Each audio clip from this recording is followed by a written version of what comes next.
Le prix du litre d'essence augmente de 12% dans la zone Est et la zone Sud de la République démocratique du Congo et nous en parlerons avec plus de précision dans le dossier du jour. Mesdames, Messieurs, bienvenue à vous tous, ceux qui êtes déjà connectés à Zoom Eco Live et qui nous suivez de partout. Nous sommes à Kinshasa, capitale de la République démocratique du Congo. Voilà donc votre magazine. Zoom Eco Live vous revient aussi avec des précisions sur le budget prévu pour le programme de développement de 145 territoires à la base et ce sera fait dans la rubrique chiffres clés. Mais avant, on va commencer avec les nouvelles en bref et l'on se retrouve juste après pour la suite du programme. Suivez.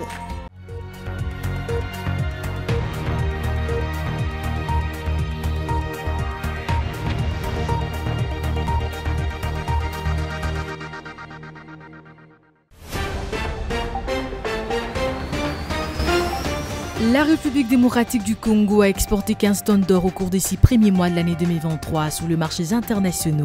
D'après le rapport de la cellule technique de coordination et des planifications minières du ministère de Mines, ce volume d'exportation d'or brut congolais a généré les recettes de l'ordre de 677,3 millions de dollars américains au cours de cette première moitié de l'année 2023. Plus de détails sur The Mekopenet. Deux représentants de certains ministères et un parterre de partenaires financiers de la RDC se retrouvent ce jeudi 26 octobre 2023 à Kinshasa pour échanger autour de la mise en œuvre des projets des programmes financés par les partenaires extérieurs. La salle événementielle Romoyo Golf dans la commune de Lagombe sert de cadre de l'organisation de cette réunion. Plus de détails sur The Mekopenet. Le ministre d'État, ministre d'Infrastructures et Travaux publics, Alexis Guissaro, a procédé ce mardi 24 octobre 2023 au lancement des travaux de construction du poste frontalier dit Petite Barrière à Goma, chef-lieu de la province du Nord Kivu. Ces travaux seront exécutés par la Société Générale Congolaise avec un coût total évalué à plus de 7 milliards de dollars américains sur une durée de 9 mois. Plus de détails sur The Mekopenet. Les avancées enregistrées dans la lutte pour l'instauration de la bonne gouvernance publique en RDC est au centre d'une conférence débat ce jeudi 26 octobre 2023 à l'Université de Bruxelles en Belgique entre l'inspecteur général et le chef de service de l'inspection générale des finances, Jules Alingueté, et les étudiants congolais. D'après une dépêche de la cellule de communication de l'inspection générale des finances, l'objectif de cette conférence est de mettre en lumière les efforts menés par l'IGF de la RDC dans la lutte contre la corruption, l'implémentation de la bonne gouvernance sur la gestion des finances publiques ainsi de résultats obtenus. Plus de détails sur The Mekopenet.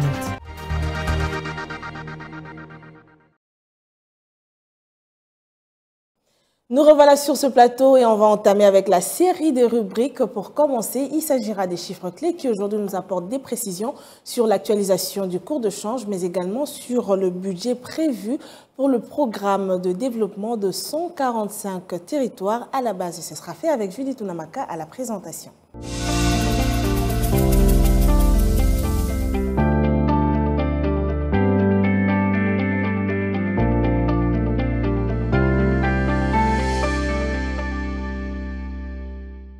C'est parti pour des précisions chiffrées avec Unamaka. Judith, bienvenue. Merci Piombo. Pour commencer, on va déjà savoir ce qui s'observe sur le cours de change ici en RDC. Voilà, actuellement en République démocratique du Congo, le taux de change s'observe de la manière suivante. Commençons par le taux réglementaire qui est celui fixé par la Banque centrale du Congo. Et $1 revient à 2585 francs congolais, un franc CFA à 4,17 centimes et €1 se change à 2738 francs. Maintenant, prenons l'espace parallèle. Nous sommes basés particulièrement dans la commune de Lemba et dans cet endroit, $1 revient à 2600 francs, un franc CFA à 4,20 centimes et €1 vaut 2800 francs. Voilà, revenons rapidement dans notre sujet principal puisque nous l'avons annoncé que nous allions parler du programme de développement de 145 territoires. Alors la question est de savoir quelles sont les activités et projets d'investissement prévus dans le cadre de PDL T145. Voilà, le gouvernement congolais a mis en place ce programme de développement des 145 territoires pour améliorer les conditions et cadres de vie des populations rurales. Et pour revenir à votre question, les activités opérationnelles du PDL 145 territoires seront mises en œuvre sous 4 composantes: le développement des infrastructures socio-économiques de base, la redynamisation des économies locales et rurales, renforcement de la gouvernance locale, le développement d'un système d'information géoréférencé pour le suivi du programme de développement local des 145 territoires et des autres programmes du pays. Alors j'aimerais aussi rapidement que l'on revienne sur l'objectif final de ce programme mis en place par le gouvernement congolais. Bien, l'objectif final est d'améliorer la productivité, d'augmenter le rendu des ménages ruraux et d'assurer la sécurité alimentaire ainsi que de doter des infrastructures de base aux différents territoires, notamment les bureaux administratifs, le centre de santé, les hôpitaux, les écoles et les routes de desserte agricole. On va finir donc avec le coût et financement du programme de développement de 145 territoires de 2021 à l'année en cours, l'année 2023. Le coût du programme est estimé à 1,66 milliard de dollars américains pour 3 ans, c'est-à-dire de 2021 à 2023, qui sera financé principalement par les ressources du gouvernement de la République démocratique du Congo et ses partenaires. Et se basant sur le principe d'équité territoriale, chaque territoire bénéficiera d'un paquet d'investissements prioritaires évalué en moyenne à 10 millions de dollars américains. Merci à vous Judith, c'est toujours un plaisir de vous recevoir pour en savoir plus sur les précisions chiffrées. C'était un plaisir.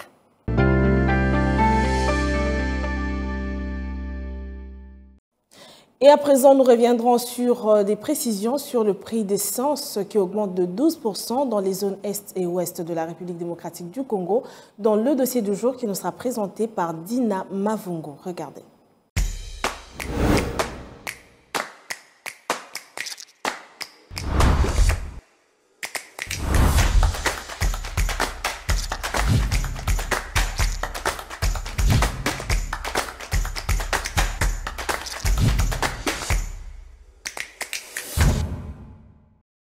Et voilà, Dina est avec nous sur ce plateau pour le compte du dossier. Dina, bienvenue. Merci Judith. Alors, il y a eu lundi dernier une nouvelle structure des prix de carburant à la pompe à travers toute la République démocratique du Congo. Alors, pour commencer, pouvons-nous avoir cette nouvelle structure des prix? Oui, Judith. Alors, le ministère de l'économie nationale a publié le lundi 23 octobre dernier une nouvelle structure du prix du carburant à la pompe sur toute l'étendue de la République démocratique du Congo, qui revient donc à 3 970 francs, soit 1,58 $ de plus dans la partie est de la République, qui équivaut donc à 12%, et 3 225 francs congolais, soit 1,29 $ de plus dans la partie ouest, qui équivaut donc à plus de 8%, contre 3 915 francs congolais, soit 1,72 $ dans la zone sud, qui revient donc à 12%.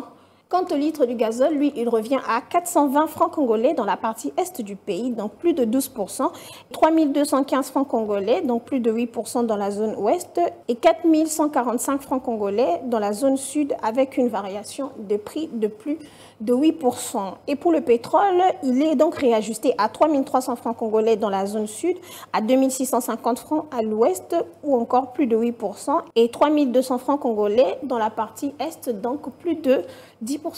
Alors, quelles sont les raisons exactes ou encore qu'est-ce qui a occasionné ce réajustement des prix par le gouvernement congolais? Ce réajustement du prix du carburant à la pompe est donc intervenu comme une condition sine qua non pour la réouverture des stations-service de la zone sud de la République démocratique du Congo et renouer l'importation du nouveau stock des produits, puisqu'ils étaient en grève depuis le vendredi 21 octobre dernier. Alors, nous étions là dans toute l'étendue de la République démocratique du Congo. Avant de clore, j'aimerais que l'on parle aussi des observations faites dans la ville-province de Kinshasa. En ce qui concerne la nouvelle structuration du prix du carburant à la pompe, l'avis des Congolais est donc partagé. À ce sujet, nous vous rapportons un reportage. Et voilà, tous ensemble, on va suivre cet élément de reportage et on se retrouve juste après pour la suite.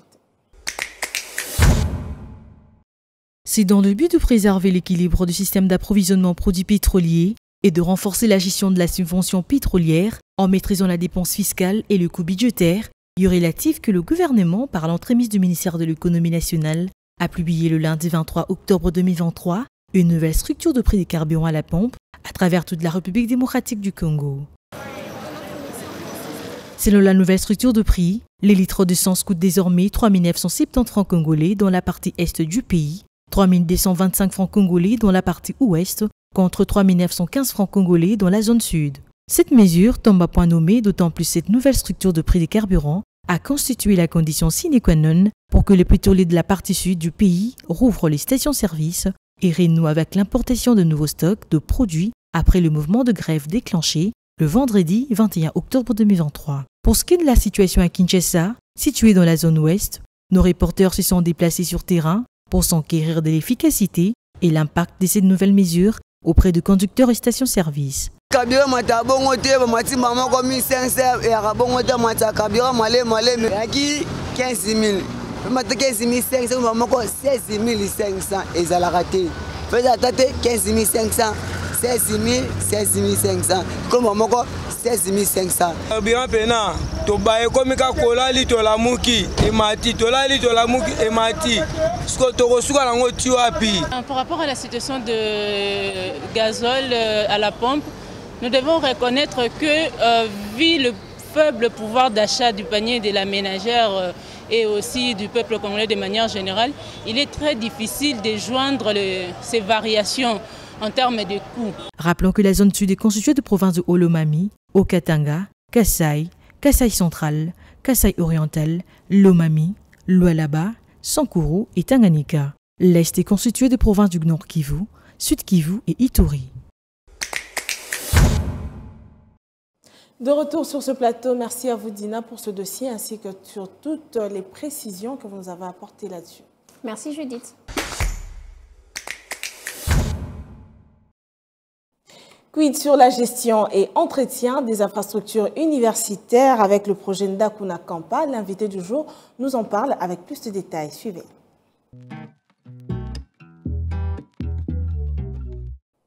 Et à présent, nous allons recevoir l'invité du jour. Il s'appelle Jack Mabaya. Monsieur Jack, bienvenue. Merci, madame. Alors, c'est un plaisir de vous recevoir. Pour commencer, on aimerait déjà avoir un aperçu bref de MEMA Group ainsi que ses différents secteurs d'activité, puisque je vous reçois aujourd'hui en qualité de CEO de cette entreprise. Merci pour l'invitation. MEMA Group est une entreprise que j'ai créée il y a 4 ans maintenant. Cette entreprise a 5 départements qui fonctionnent actuellement. Donc, nous avons MEMANGA, qui est la direction des véhicules de location. Vous avez des véhicules de location déjà dans toute la ville de Kinshasa. Nous avons MEMA Event, qui, comme vous l'entendez, événement, qui découle du mot événement. Donc, nous avons MEMA Event, où nous avons la possibilité de louer des matériels pour les événements. Nous pouvons aussi vous aider à pouvoir créer des événements, à pouvoir organiser des événements. Nous avons MEMA Travel qui est Travel, donc comme agence de voyage, donc tout ce qui est en rapport avec les voyages. Donc notre entreprise a vocation aussi de travailler dans le domaine de la logistique, acheter tout ce qu'ils veulent acheter à Dubaï et faire l'importation ou l'exportation des marchandises. Et nous allons les aider dans des services de qualité. Alors, vous avez parlé sans vous interrompre, vous avez parlé d'une de vos branches, MEMANGA, ça m'intéresse quand même. Et il y a une question, c'est une parenthèse qu'on va vite refermer. Il n'y a pas de souci. Pourquoi ou de quoi vous êtes-vous inspiré et pourquoi cet intérêt particulier au Lingala? Au Lingala, d'abord, même l'entreprise s'appelle MEMA, ce qui est vrai, ça veut dire transporter. Donc, MEMANGA, c'était pour moi d'abord... J'ai été inspiré aussi seulement par plusieurs entreprises dans le transport. Mais MEMANGA était essentiellement d'abord comme un tremplin. Parce qu'aujourd'hui, si le groupe MEMA est un groupe qui est reconnu aujourd'hui, c'est parce que nous avons su donner le meilleur de nous dans la première branche qui est MEMANGA. Le fondement de la réussite aujourd'hui du groupe MEMA, si je peux me le permettre, c'est MEMANGA. Alors, on va parler rapidement de ce projet déjà enclenché, dénommé Ndakuna Kampa, si je ne me trompe. Alors, que comprendre de ce projet exactement et quelles sont les innovations apportées par ce dernier? Ce projet est voulu d'abord par le chef de l'État, le président Félix-Antoine Tshisekedi Tshilombo, et le ministère de l'ISU, qui pilote tout ce qui est enseignement supérieur et universitaire dans notre pays. Et donc, aujourd'hui, le gouvernement a décidé qu'après la réhabilitation de Home de l'université de Kinshasa, qu'il fallait nécessairement maintenir ces ouvrages dans l'état où elles se trouvent actuellement, ça veut dire rénover et dans les normes de par le monde des logements des étudiants. Et pour ça, le gouvernement souhaite garder ces bâtiments, si pas dans l'état où elle est aujourd'hui, et peut-être l'améliorer. Et c'est là où MEMA, le groupe MEMA intervient dans sa branche patrimoine qui gère Ndakuna Kampa. Donc aujourd'hui, la vision que le gouvernement attend de MEMA, c'est de maintenir ces bâtiments en passant par l'entretien, par tout ce qui va concerner assainissement extérieur. Nous allons apporter beaucoup plus d'innovation dans l'environnement de home des étudiants, à donner la possibilité aujourd'hui aux étudiants de pouvoir avoir des espaces de lecture en dehors des auditoires et en dehors même de leur chambre, parce qu'ils peuvent aujourd'hui étudier dans des bonnes conditions dans leur chambre. Donc nous allons aller dans l'amélioration, mais l'objectif principal est de maintenir ces ouvrages encore dans les normes qu'il a aujourd'hui. Alors en quoi est-ce que la gestion de ces infrastructures diffère-t-elle de la gestion traditionnelle et quels sont les différents avantages présentés? Bon, nous allons dire que il y a eu dans le passé quelques abus dans la gestion, je ne dirais pas des l'UNIKIN, mais l'université de Kinshasa faisait son travail correctement, mais il n'y avait peut-être pas un suivi. Okay. Bon, le gouvernement, après la réhabilitation de Home des étudiants, qui a d'abord accueilli les Jeux de la francophonie, le souhait aujourd'hui, c'est de pouvoir donner, vous voyez, une entreprise privée va gérer autrement parce que pour lui, c'est d'abord un contrat. Okay. D'abord, pour nous, c'est un contrat, donc c'est des ressources financières qui s'ajoutent et c'est un défi, comme nous aimons bien le dire, c'est un défi pour nous que nous devons résoudre. Et ça veut dire, pour nous aussi, le devoir de pouvoir faire mieux que ce qui avait déjà été fait dans le passé. Donc nous n'allons pas changer les règles de jeu, nous allons continuer dans les règles de jeu, mais dans l'amélioration, allant plus dans l'amélioration pour que ces bâtiments, chaque année, parce que les étudiants auront des contrats annuels, donc c'est chaque année qu'il y aura des étudiants qui vont partir et que nous allons de nouveau reloger. Ça sera un cycle qui sera perpétuel comme ça. Alors, s'il faut se baser sur vos dires, nous vous avons entendu parler du gouvernement. Doit-on affirmer que vous avez un soutien comme ça gouvernemental particulier ou encore vous avez d'autres partenaires?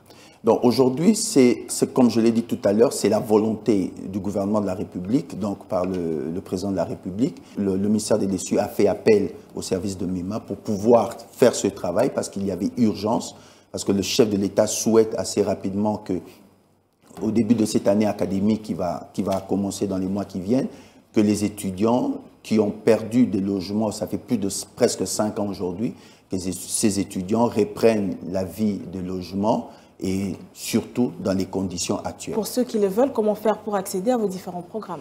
Aujourd'hui, nous avons donné la possibilité aux étudiants de l'Université de Kinshasa de pouvoir aller dans une application qui s'appelle déjà Ndaku na Kampa, qui est déjà en ligne.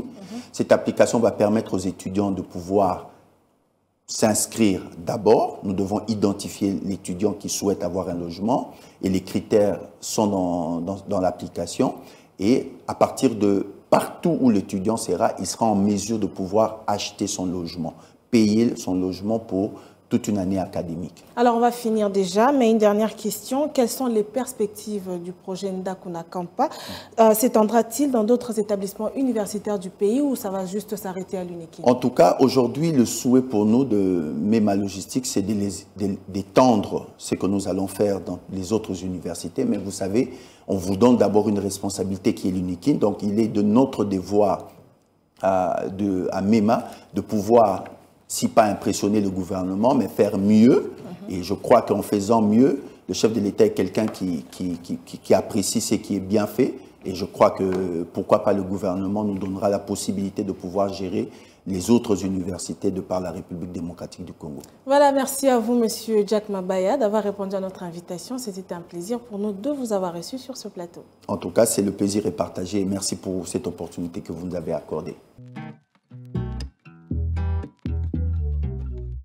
Et à présent, on va souffler un peu avec Zoom Wendy qui nous présente les différents marchés retrouvés en République démocratique du Congo, particulièrement dans la ville-province de Kinshasa. Et aujourd'hui, il s'agira de faire le marché et de prélever les prix des sémoules vendus à Kinshasa. Ce sera fait par Naomi Kandé dans Zoom Wendy. C'est tout de suite.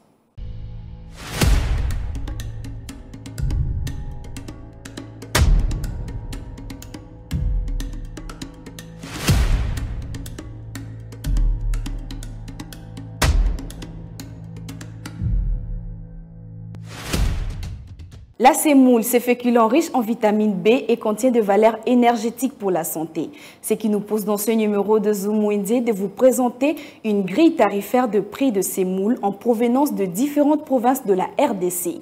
Sans plus attendre, allons découvrir avec nous le prix de ces sémoules et on se retrouve juste après.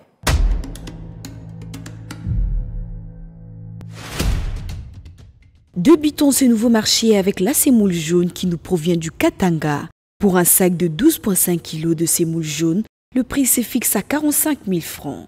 25 kg de semoule jaune du Katanga coûte 62 500 francs à Kinshasa. Vous pouvez aussi vous procurer les mêmes semoules jaunes en petite quantité de 3 000 francs pour une mesure d'un écolo. Les Sakombi revient à 2 000 francs. Passons au prix des semoules blanches du Kasaï.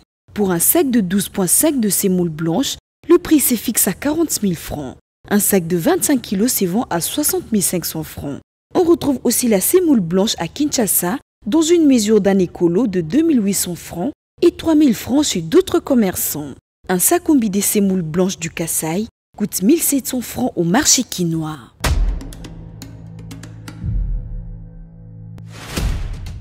Merci de nous avoir suivis sur Zoom Wednesday et prenons rendez-vous pour un prochain numéro. Au revoir.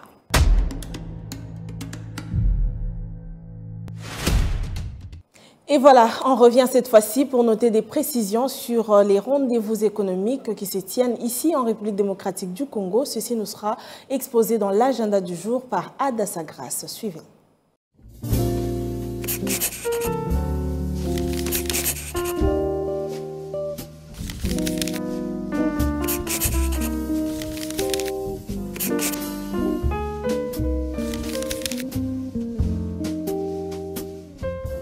Bienvenue à l'agenda. Voici les entrées du jour. L'inspection générale des finances, en partenariat avec l'Université libre de Bruxelles, organise une conférence débat du 26 au 27 octobre 2023 de 8h à 16h et abordera le thème suivant, les avancées de la lutte pour l'instauration de la bonne gouvernance publique en RDC. À présent, du 26 au 28 octobre prochain, s'y tiendra le sommet de 3 bassins des écosystèmes de biodiversité et des forêts tropicales à Brazzaville, avec comme objectif de mettre en œuvre dans le cadre de la décennie des Nations Unies pour la restauration des écosystèmes. Et pour finir, la Chambre de commerce et d'industrie franco-congolaise organise en collaboration avec la Trust Merchant Bank un déjeuner d'affaires sur la présentation de l'offre de leasing le mardi 31 octobre 2023 à la Maison de France. Signalant que ce déjeuner ne sera pas gratuit, 55 $ et les droits de participation pour le personne membre et 65 $ pour le personne non membre. Merci de nous avoir suivis. Au revoir.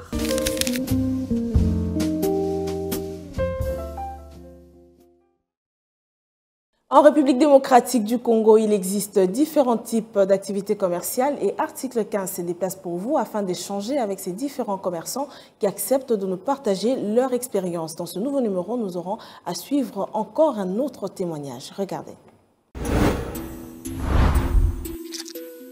Débrouillard jamais, jamais, jamais. Débrouillard jamais, jamais, jamais. Débrouillard jamais.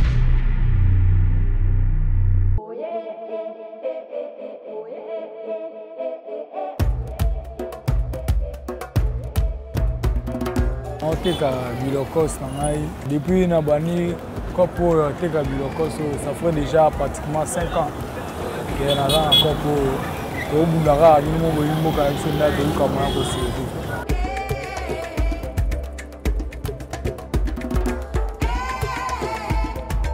teka bilo na yo tant mususu na journée na ko teka moi $100 moi 150 na ko zo mbongo nyonso tout na utilisant économiser quelque chose, na monde permettre de faciliter na kene na somba babilo kona na mata dinde ba déchargeant na ba conteneur pour na ngupu na teka pona balula mbo na za na moyen ya ovi.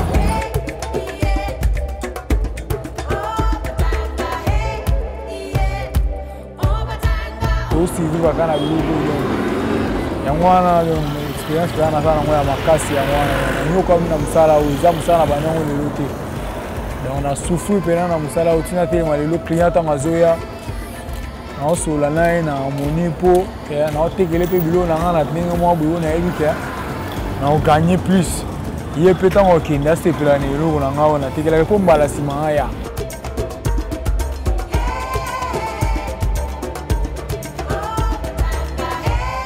difficulté dans la musala oyo babongo oyo bato bayaka kosenga biso toyeba mutu na makolo te oye na ntango mosusu oteki te nini te che biloko boye basoda baye bazwa biloko ake nango banolanda ye banopesa bambongo okovanda mpe ntango mosusu na journée boye na ntango boye nano oteki mwa mosala oyo esunga mwa libota bon moi keba to gagner ali bango ba bando ya ombe biso moko la biso dans mystique fort.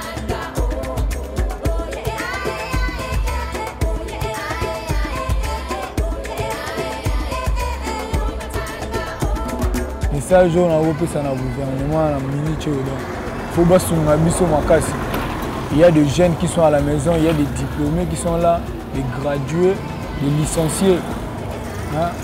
Ils cherchent un moyen pour qu'ils puissent nous créer des entreprises, des sociétés pour tout ça, la moussala. Ils vont créer les entreprises, la société, aider les jeunes, tout ça, pour ça, la papa, plus âgé, il faut qu'ils aient une passion. Les jeunes, ils ont licenciés, gradués, ils ont la capacité à avoir ça, la place où on a bâti, place où on a travaillé. Ils ont rapport à la banque.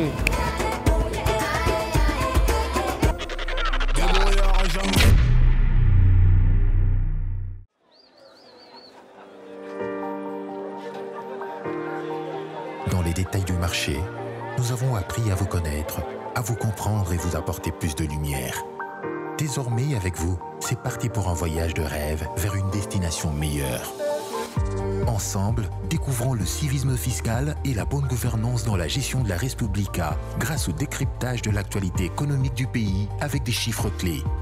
Avec une équipe de professionnels, découvrez le quotidien des Congolais en exclusivité à travers des dossiers et analyses approfondies. Zoomeco TV, la référence de l'actualité économique en RDC. Et voilà, c'est la fin pour aujourd'hui. Merci à vous d'avoir été nombreux à nous suivre sur Zoomeco Live pour en savoir plus sur l'évolution de l'économie de la République démocratique du Congo. D'ici là, portez-vous bien et moi je vous retrouve prochainement avec le même plaisir. Au revoir.